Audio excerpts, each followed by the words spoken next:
nge-spill kayak pengalaman-pengalaman kakak selama pengabdian nih, baik maupun pengalaman pengabdian di Bakti Milenial yang keempat atau Milenial Mengabdi 2.0 yang baru saja dilakukan di Raja 4 kemarin.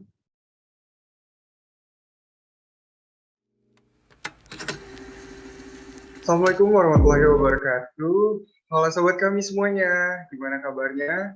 Ya teman-teman, pada malam hari ini selaku bicara pada hari ini Kak Jem selaku alumni B4 dan Kak Renanda selaku alumni MM 2.0. Gimana nih kabar Kak Renanda dan Kak Jem pada hari ini? Bisa dong Kak kasih penjelasannya Kak Renanda atau Kak Jem? Dari Kak Jem dulu selaku alumni BM4. Gimana Kak kabarnya? Oke, kabar aku baik banget dan luar biasa ya, karena seharian ini aku habis ngerjain hal yang cukup padat juga, jadi ya dinikmatin dan dijalanin aja sih gitu. Dijalanin aja yang penting ya Kak ya, sesuai sama kehidupan real life gitu ya. Kalau Kak Renanda gimana nih kabarnya Kak untuk hari ini? Halo Kak Iksan, ah, Halo. ketemu lagi nih. Iya, Iya. alhamdulillah nih kabarku baik. Hari ini kebetulan kegiatan aku nggak banyak-banyak amat dan kebetulan hari ini di rumah aja dan kayaknya ini malam mingguannya bareng Kak Iksan sama Kak Jemima. Oh iya, sebelumnya aku memperkenalkan diri aku. Nama aku Muhammad Iksan. Aku kuliah di Universitas Al-Azhar Indonesia, Jakarta. Kalau Kak Jemia sama Kak Renanda, dari mana nih asal kotanya dan kuliahnya? Apakah kegiatannya kerja atau kuliah? Boleh nggak sih kenalkan diri Kak Jem dan Kak Renanda? Dipersilahkan Kak Jem. Oke, kalau aku kenalin ya, nama aku Jemima Priscilla Laia. Jadi aku tuh kuliah di Universitas Brawijaya, udah semester 7. Jadi kesibukannya tuh lagi nyusun skripsi, magang, dan juga ada hal-hal lain yang emang aku ikutin gitu. Terus juga sekarang posisinya lagi di Malang, walaupun emang tinggalnya tuh di Jakarta. Gitu sih, San. Jadi tuh lagi mahasiswi semester akhir ya, jadi kayak sedikit hektik gitu ya Kak. Ada Bener. magang, ada skripsi, jadi tuh kita harus membagi waktunya bagus banget gitu ya. Betul banget sih. Jadi agak emang sedikit lebih ya ternyata udah di semester akhir gitu ya. Jadi ngerasa agak sedikit hmm, udah sedikit tua ya karena ngelihat maba-maba baru pada datang di Malang gitu. Oke, keren banget nih dari Kak Jem. Kalau dari Kak Renanda, kegiatannya kuliah atau kerja? Boleh dong di-spill. Boleh, boleh. Jadi kegiatanku aku sama kakak Zemima.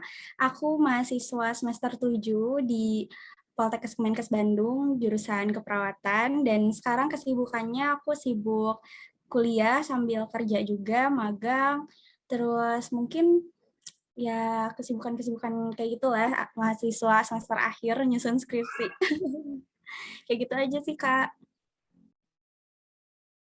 Wah, berarti ini Kak Jem sama Kak Renanda ini mahasiswi semester akhir ya. Beda banget sama aku yang baru semester 3 nih, sobat kami. Jadi kita tuh punya kesibukan masing-masing di sini ya. Oke, next. Aku malam hari ini pengen nanya-nanya nih sama Kak Jem selaku alumni B4 dan Kak Renanda selaku alumni MM 2.0. Boleh nggak sih Kak aku nanya-nanya sedikit demi sedikit nge-spill kayak pengalaman-pengalaman kakak selama pengabdian nih, baik maupun pengalaman pengabdian di Bakti Milenial yang keempat atau Milenial Mengabdi 2.0 yang baru saja dilakukan di Raja 4 kemarin. Gimana sih Kak pengalaman dan perasaan saat menjadi volunteer bareng kami Foundation? Boleh nih siapa dulu dari Kak Jem dulu deh kalau kayak gitu. Oke, jadi volunteer di Kami Foundation ya. Nah, kan aku Iya, betul banget. awalnya tuh aku cuman termotivasi gara-gara pengen level up diri aja, pengen kembangin diri. Karena aku jujur tipikal orang yang sangat mager untuk keluar rumah atau keluar kos. Kayak aku bisa bener-bener seminggu tuh di kos aja gitu. Tanpa keluar, tanpa ketemu sama orang dan lain sebagainya. Dan akhirnya aku pengen nantang diri, coba pergi gitu kan keluar, selain emang udah impian pengen terjun ke masyarakat, ya udah pengen nantang diri aja gitu. Dan ternyata berbekal optimis dan hal lain ya, berkesempatan dapat fully funded-nya B4 di Labuan Bajo kemarin. Jadi benar-benar di situ rasanya seneng banget karena walaupun waktunya singkat tuh benar-benar kayak terasa seperti rumah gitu loh, ketemu sama orang-orang yang emang nggak ada hubungan darah tapi rasanya udah kayak temen seperjuangan, bukan hanya teman-teman volunteernya tapi juga teman-teman yang ada di Labuan Bajonya, yang ada di warga-warga lokalnya, dan emang itu terasa banget Kak, seperti rumah sih menurutku. Jadi nyaman banget, seru banget, dan bahkan sampai detik ini aku masih suka lihat galeri, terus aku masih lihat, wah, aku tuh kemarin pernah ke sini ya, terus kayak masih kontekan sama teman-teman yang ada di Bajo juga. Jadi kayak emang seberkesan itu dan semenyenangkan itu pengabdian bareng kami Foundation dan Bakti Milenial. Gitu sih kalau dari aku. Wow, sangat berkesan banget gitu ya Kak, pengabdian bersama kami Foundation, di mana tuh kita dari seluruh Indonesia disatukan di suatu titik pengabdian, tadinya mulai tidak kenal sampai menjadi keluarga dalam naungan kami Foundation. Luar biasa banget nih Kak Jem, pas kemarin di Labuan Bajo pengabdiannya.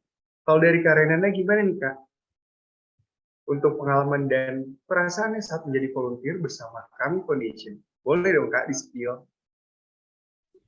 Ya, Kak Ihsan, mungkin pengalaman aku untuk mengikuti pengabdian itu yang jauh, tentunya jauh dari kotaku itu baru pertama kali bareng kami Foundation ini. Jadi sebelum-sebelumnya tuh paling ya ikutan kegiatan-kegiatan di kampus aja, pengabdian-pengabdian ke masyarakat yang turun langsung ke masyarakat tuh lewat kampus. Tapi ini pengalaman pertama aku banget bisa ikutan turun langsung ke masyarakat bareng kami Foundation tentunya. Jadi waktu itu kebetulan aku itu lewat jalur fully funded, tapi lewat talent gitu. Jadi ikutan beberapa challenge. Dan alhamdulillahnya aku lolos dan bisa ikutan pengabdian masyarakat di Raja Ampat tentunya. Kayak itu suatu mimpi aku, itu kalau boleh dikasih tahu ya sama teman-teman. Jadi dulu aku pernah sering banget, aku suka banget ngejurnal gitu.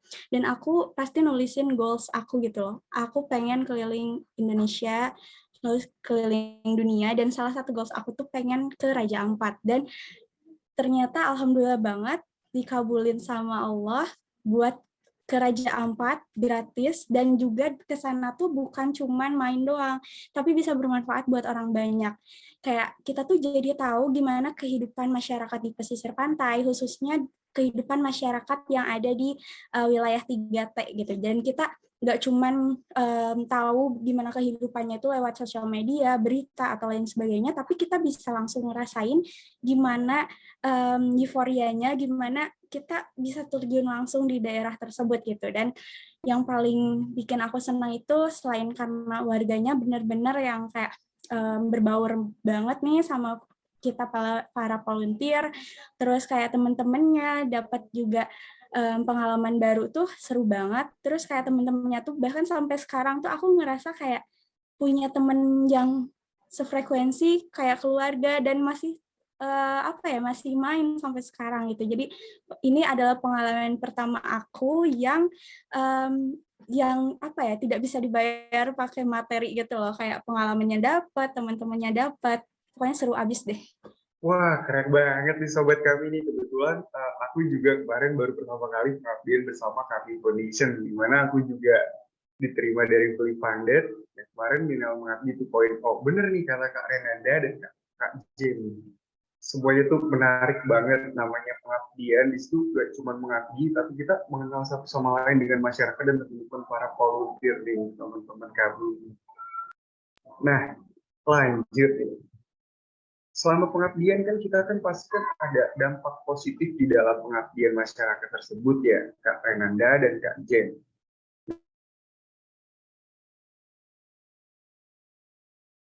Ini ada dong, misalkan dampak dari segi lingkungan, ekonomi kreatif, atau pendidikannya apa nih yang ada di suatu titik pengabdian pada saat Kak Jem dengan Kak Renanda mengikuti pengabdian tersebut.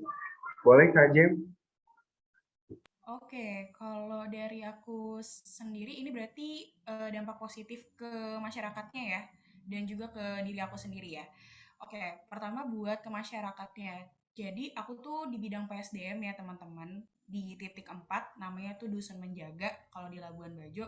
Jadi di titik itu kalau PSDM kan emang berurusan sama pemuda dan ibu-ibu yang ada di sana ya, dan bapak-bapak gitu kan. Nah, di sana kita tuh di Dusun Menjaga belum ada yang namanya Karang Taruna gitu. Jadi kita akhirnya membentuklah Karang Taruna ini di Dusun Menjaga kemarin. Dan kami juga kasih pelatihan-pelatihan lain supaya Karang Taruna ini nggak hanya sekedar formalitas aja dan masih kayak berlanjut sampai sekarang diskusinya, bagaimana cara ngebentuk program kerja dan selain sebagainya. Nah, di sana kami ngasih banyak masukan, insight-insight dan juga membantu secara teknikalnya gimana sih yang baik gitu kan ya dari pengalaman-pengalaman teman-teman volunteer di bidang PSDM yang kemarin. Terus buat di ibu-ibunya kita kasih pelatihan kalau di Dusun Menjaga tuh kacang mete hasil olahannya. Terus kita kasih pelatihan gimana cara buat kacang mete yang biasa digoreng aja gitu terus dipakein bumbu-bumbu perasa gitu kan. Dan di sana aku ini ada satu kejadian yang aku ini sih apa highlight banget. Ternyata mereka tuh nggak tahu guys kayak bumbu-bumbu yang biasa kita pakai atau biasa kita makan gitu loh di kota-kota besar. Terus pas kita bawain ke sana, mereka kayak seneng banget. Bahkan anak-anaknya tuh kayak pada makan makanan kacang mete itu pakai bumbu yang ada. Terus kita tuh kayak ngerasa ternyata bumbu yang kita bawa aja tuh bisa sebermanfaat itu buat mereka. Dan bahkan waktu aku pulang itu ada warga yang kayak masih chatan sama aku, kak kita bikin apa kue gitu tapi pakai bumbu yang kemarin kakak kasih. Terus kayak yang jadi ngerasa ya ampun seberharga itu ya gitu. Jadi hal-hal kecil aja bisa berdampak positif banget ke mereka. Kalau buat diri aku sendiri jujur aku ngerasa jauh lebih jadi sabar, jauh lebih mengerti, dan di Dusun Menjaga itu nggak ada sinyal sama sekali dan bener-bener ngerasa ya udah hidup buat hari ini, nggak mikirin ke depannya akan seperti apa, nggak mikirin masa lalu seperti apa, bener-bener kayak ngerasa udah hidup banget untuk hari ini gitu. Jadi itu sih dampak yang buat positif banget dan aku jadi lebih suka alam, lebih suka jalan-jalan ke tempat-tempat yang emang alamnya bagus sekarang-sekarang ini karena ketemu teman-teman yang sefrekuensi juga, bener tadi Kak kata Kak Renanda ya gitu. Kalau dari aku sih Iksan. Wah, jadi itu sobat kami, di sini tuh Kak Gemia tuh menjelaskan ya, kalau hal sekecil apapun itu bisa berdampak positif bagi diri kita dan lingkungan masyarakat pengabdian nih teman-teman. Dari hal-hal kecil kita mengasih tahu ilmu-ilmu atau edukasi-edukasi yang menurut orang lain di luar kota sana tidak penting, namun bagi mereka itu sangat penting dan bakal dapat diimplementasikan untuk kedepannya gitu loh teman-teman. Nah kalau dari Kak Renanda sendiri gimana nih pada saat kemarin pengabdian di Raja Ampat, dampak positif apa yang Kak Renanda rasakan saat mengikuti volunteering? Ya, mungkin kalau dari aku, mungkin aku mau sedikit cerita nih tentang gimana sih dampak positifnya buat masyarakat ataupun buat diriku sendiri. Mungkin kurang lebih hampir sama juga kayak Kak Jemima, jadi ada beberapa poin yang bisa aku highlight di kegiatan tersebut gitu. Jadi waktu itu aku masuk ke divisi kesehatan dan juga kebetulan aku juga keliling-keliling juga main ke divisi lain gitu ya. Nah, waktu itu ada satu momen di mana jadi waktu itu aku pengabdiannya itu di titik 3, namanya tuh Desa Warsambien. Jadi dia tuh ada di sebuah pulau teluk gitu. Jadi kalau mau ke titik ini tuh harus melewati jalur air dulu, laut, dan juga darat gitu. Terus waktu itu karena memang anak-anaknya atau masyarakatnya juga kayak gimana ya kayak buat transportasi kemana-mana itu susah gitu. Jadi waktu itu ada satu kejadian yang kayak buat kita tuh kayak wow gitu. Ini sebermanfaat itu, sepenting itu kita di mata mereka gitu. Jadi ada satu kejadian nih ceritanya. Jadi ada satu program kerja namanya itu Inspiranesia. Inspiranesia ini kayak perlombaan gitu dan melibatkan semua divisi. Ya ada divisi kesehatan, ada divisi ekraf, lingkungan, ada pendidikan juga. Waktu itu kita lagi buka stand kesehatan itu di SD. Nah, karena lagi acara 17-an gitu ceritanya. Dan sebelum itu tuh hari terakhir kita ngelakuin proker. Jadi beberapa hari sebelumnya tuh kita juga melakukan proker, tapi beda tempat dan juga beda untuk divisi kesehatan sendiri. Beberapa hari sebelumnya kita udah melakukan bikin stand medical check up dan juga door to door buat buat menyampaikan penyuluhan. Papua Barat itu daerah endemis, jadi masih tinggi angka malaria gitu, penyakit malaria. Waktu itu kita door to door, dan yang bikin kita agak sedih, masyarakat di sana tuh kurang aware sama yang namanya kesehatan. Bahkan kesehatan mereka sendiri tuh mereka kayak kurang peduli gitu. Jadi ada beberapa kejadian kayak di hari pertama kita tuh kan door to door nih, door to door ke masyarakat. Kadang ada beberapa masyarakat yang nggak mau kita kasih penyuluhan gitu. Jadi menolak untuk kita kasih penyuluhan. Terus sampai akhirnya kita sambil ngasih tahu kalau di hari besok kita bakal ngadain medical check up secara gratis. Nah, hari sorenya setelah kita selesai proker, ada satu nenek-nenek yang dia tuh punya penyakit riwayat hipertensi. Hipertensi ini sebenarnya kan penyakit yang yang nggak bisa disembuhkan tapi bisa dikontrol sama obat gitu. Dan akhirnya nenek ini keluarganya tuh manggil kita kayak, Kak boleh minta tolong nggak diperiksa gitu.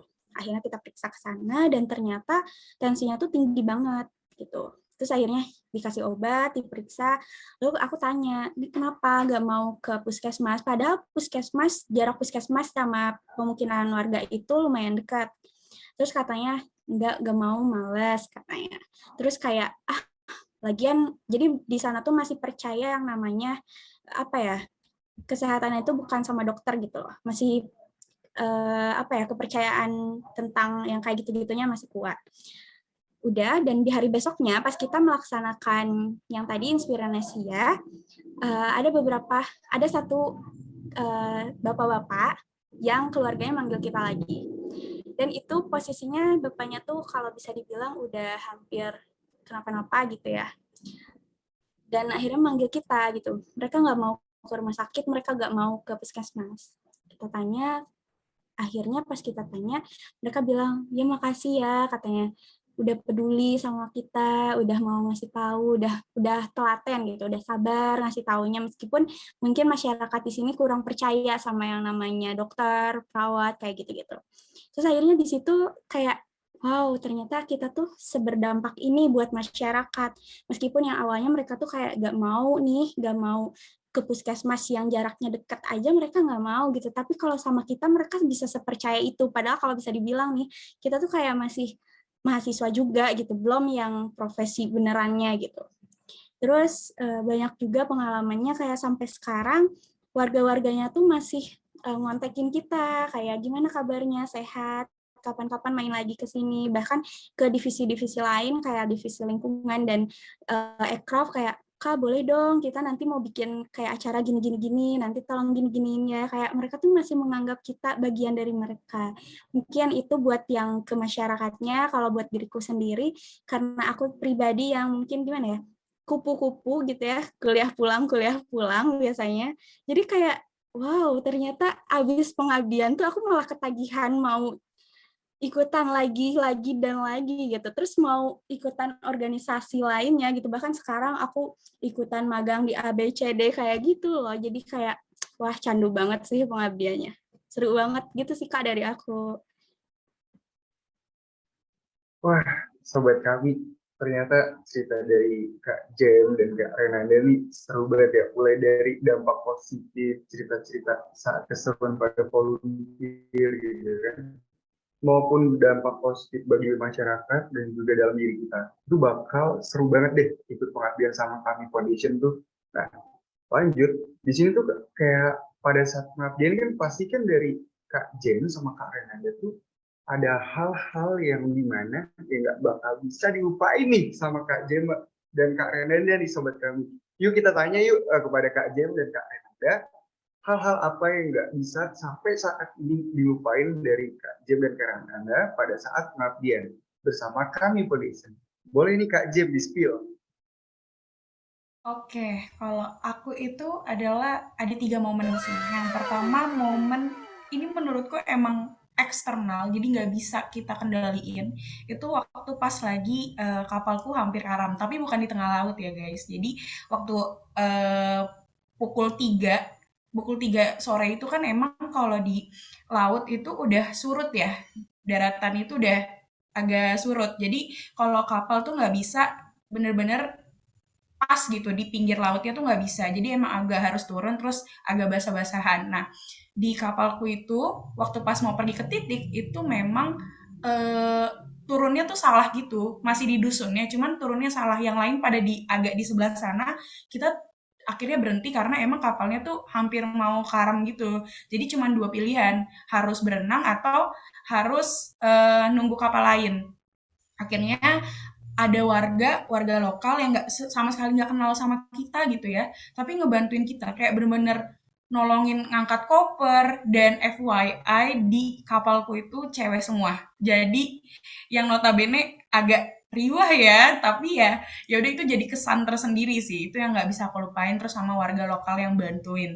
Terus yang kedua adalah di sana tuh walaupun di titikku air tuh ada, tapi karena kita datangnya mungkin beramai-ramai ya ada 61 orang, akhirnya air tuh kerasa bener-bener seberharga itu. Mandi tuh sekali, itu bener-bener seberharga itu.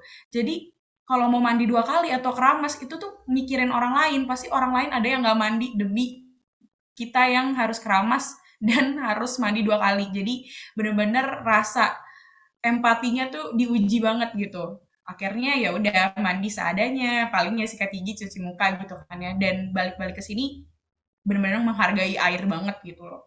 Terus yang ketiga itu pas waktu kita perpisahan, waktu malam anjang sana atau waktu pas paginya kita mau balik ke Bajo gitu, dari titik ke Bajo. Terus di situ tuh ada ibu apa ya, ibu yang ngurusin kita selama tinggal di sana. Beliau tuh bener-bener kayak warga semuanya tuh nganterin kita sampai ke kapal kita ada gitu. Terus ibunya tuh kayak ngomong satu kata-kata yang buat aku tuh, buat kita semua tuh kayak nangis dan ngelihat bener-bener kayak ngelihat anak-anak pada dada-dada gitu kan. Ngelihat dusun itu lagi gitu pas udah kapal tuh mulai bergerak, itu tuh rasanya kayak itu momen yang nggak bisa terlupakan sih. Jadi ada 3 momen yang emang bener-bener menurutku berkesan banget buat nggak bisa dilupain sampai detik ini. Itu sih, Iksan. Oke sobat kami, bagus-bagus banget nih ya, kayak hal-hal yang nggak bisa dilupain tuh pasti suatu ada kenangan yang nggak bisa bakal dilupain dalam suatu pengabdian. Namanya kita nggak saling kenal satu sama lain, suka maupun duka itu yang nggak bisa kita lupain nih teman-teman semuanya nih. Nah, kalau misalkan dari Karenanda, hal apa nih yang nggak bakal bisa dilupain sampai saat ini pada saat pengabdian bersama kami Foundation di Raja Ampat kemarin? Iya, mungkin kalau dari aku, jadi selain kegiatan-kegiatannya ya, yang tentunya udah aku ceritain sebelumnya gimana serunya pengabdian, pengalamannya kayak gimana. Tapi ada juga satu momen yang nggak bisa aku lupain, yaitu momen malam Anjang Sana. Jadi malam Anjang Sana itu, di hari Anjang Sana itu, kebetulan aku main ke, ada namanya Kali Biru gitu, bareng BA gitu, main ke Kali Biru. Abis itu kita dikasih kesempatan sama Bapak DPRD di sana. Jadi ada salah satu wakil DPRD yang tinggal di sana, dan dia kayak apa ya, ingin memperkenalkan gimana keadaan Desa Warsambin ini ke masyarakat luar gitu. Jadi pengen banget masyarakat luar tuh tahu kalau di desa ini tuh ada wisata apa aja gitu. Jadi bapak ini ngajakin kita buat jalan-jalan, buat keliling-keliling, terus kayak bener-bener itu tripnya tuh bener-bener sebelum malam anjang sana gitu, kayak kita trip ke 4 tempat dan itu seru banget gitu sampai tengah malam, sampai malam. Habis itu dilanjut malam anjang sana gitu. Pas malam anjang sana tuh bener-bener seru banget, kayak adik-adiknya, warga-warga sekitarnya tuh bener-bener antusias banget nih, kayak aku menemukan hal yang baru gitu dari aku tahu kesehariannya kayak gimana mereka, bener-bener kayak biasanya mereka pakai males banget pakai sandal, terus kayak pakai baju seadanya. Tapi pas di malam anjang sana itu mereka kayak benar-benar semangat banget, terus nunjukin kalau mereka tuh benar-benar antusias gitu ya, kayak pakaiannya langsung kayak apa ya, kayak mereka tuh udah siap banget, ayo kak kita mau ke sana katanya, terus kayak bareng-bareng kak kapan nih dimulainya, terus kayak itu tuh momen yang paling bikin aku seneng, kayak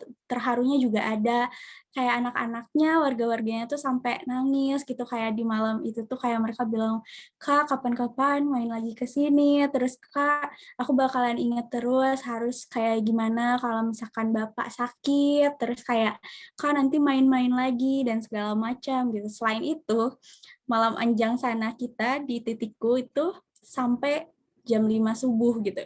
Kayak itu epic banget sih, kayak bener-bener seru gitu, kayak bonding lagi gitu, bonding sama semua volunteer sampai jam 5 subuh, dan dilanjut lagi besok paginya kita harus bangun jam 6 pagi karena kita mau trip lagi, trip ke Piainemo namanya, dan ada beberapa tempat yang harus kita kunjungi, bahkan ngunjungin ke kampung Kak Ihsan juga nih, ke titik Kak Ihsan, terus kayak ke titik-titik lain tuh kita kunjungin gitu. Itu kayak pengalaman yang luar biasa berharga banget, selain kita bonding banget lagi sama masyarakatnya, sama all volunteer-nya.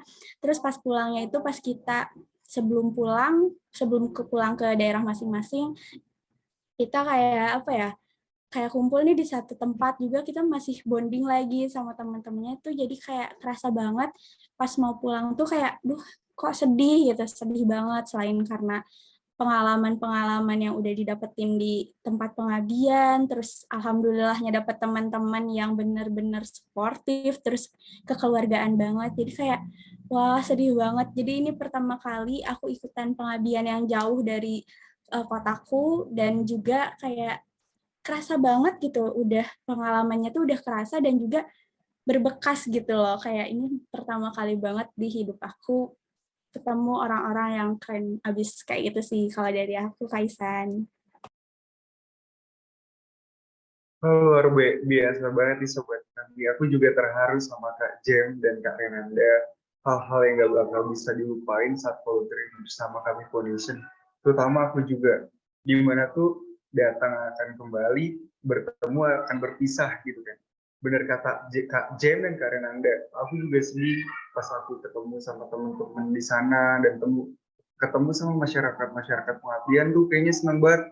Ketika aku berpisah kayak ada yang kehilangan gitu loh dari diri aku, baik sama teman-teman volunteer maupun masyarakat di sana. Nah, tidak lupa dengan hal-hal yang gak bakal bisa dilupain pada saat pengabdian, Kak Renanda sama Kak Jamie, kalau misalkan kami Foundation mengadakan pengabdian selanjutnya, bakal ada tertarik ya untuk mengikuti kembali pengabdian ini. Kan katanya sih deket-deket ini sobat kami mau ada BM yang kelima nih. Gimana nih kira-kira nih teman-teman dari Kak Jem dan Kak Renanda tertarik ya untuk mengikuti volunteering bersama kami Foundation lagi? Siapa duluan nih? Oh, boleh Kak Renanda dulu juga boleh. Oke, oke, oke. Wah, pastinya tertarik banget ya. Jadi kayak yang udah aku sampaikan tadi nih, kalau pengabdian itu bikin kita ketagihan loh. Kayak yang awalnya aku manusia kupu-kupu nih, kayak kuliah pulang, males banget berhubungan apa ya, organisasi atau misalkan ikutan kegiatan-kegiatan itu males banget gitu. Tapi semenjak ikutan pengabdian di Kami Foundation tuh kayak kerasa banget aku pengen lagi kalau ada lagi aku mau. Ternyata ada nih teman-teman program pengabdian yang terbaru yaitu BM5 ya, Kak Isan sama Kak Jemima. Itu bakalan ada di Wakatobi tuh. Itu pasti seru banget. Dan aku udah lihat-lihat tempatnya, ya ampun, itu kayak surga dunia di ujung Indonesia tuh. Kalian harus ikutan juga supaya tahu dan ngerasain langsung gimana serunya jadi volunteer di pengabdian, apalagi di Calm Foundation. Itu sih dari aku. Wah, seru banget ya tentunya ini sobat kami. Dari Kak Jem gimana nih Kak? Bakal tertarik lagi nggak ikut pengabdian bersama kami Foundation? Bener dong, tertarik banget. Dan dekat-dekat ini kan Bakti Milenial udah buka nih ya, Bakti Milenial 5, dan ini beneran di Wakatobi. Next wishlist kayaknya ya, waktu pas lagi di Bajo sempat discuss sama teman-teman, kayaknya wishlistnya next pengen deh ke Wakatobi. Dan ternyata Bakti Milenial buka gitu, dan aku juga dengar-dengar kalau Wakatobi dari teman-temanku yang udah pernah ke sana itu benar-benar belajar banget tentang budaya di sana, karena budaya-budaya di sana tuh unik-unik, apalagi teman-teman suku Bajau yang mereka tuh tinggalnya benar-benar di atas laut gitu loh. Jadi di sana kita bisa banyak belajar buat budaya Indonesia, terus juga pengalaman pemandangannya, lautnya katanya bagus banget. Jadi aku pasti ikut sih kayaknya Iksa. Jadi teman-teman harus ikut ya. Kalau misalkan Kak Nanda dan aku bisa ikut, kenapa kalian nggak, pasti bakal lebih berkesan kalau ada kalian gitu. Wah, bakal seru banget nih. Di mana Kak Jem sama Kak Renanda udah menceritakan pengalaman-pengalaman pengabdian baik dari milenial mengabdi maupun bakti milenial. Di mana sebentar lagi bakal bakti milenial yang kelima bakal diadakan di Wakatobi nih teman-teman. Siapa yang kemarin ketinggalan early bird promo? Ada kabar gembira nih buat sobat kami. Early bird promo bakal di-extend. Jadi buat kamu yang mau daftar Bakti Milenial jalur self-funded, tapi pengen tetap hemat gitu ya pastinya kan teman-teman. Sekarang udah nggak perlu khawatir lagi nih teman-teman, karena Bakti Milenial yang early berpromo khususnya untuk jalur self-funded bakal diperpanjang nih teman-teman. Jadi nggak usah khawatir lagi ya buat teman-teman sobat kami, daftar sekarang juga. Kayak benefit-benefitnya apa aja sih? Nah, benefit yang pertama itu dapat potongan 900.000 nih teman-teman. Seluruh fasilitas-fasilitas bakal ditanggung sama kami Foundation. Pastinya free registrasi dan free satu t-shirt dan satu gelang etnik dari kami swear. Itu nantinya bakal free ke seluruh Indonesia. Tenang aja nih sobat kami. Jadi buruan, tunggu apa lagi, daftar sekarang juga Bakti Milenial yang kelima di Wakatobi dengan keindahan alam yang luar biasa. Abdi kami untuk negeri. Aku tunggu ya teman-teman semua.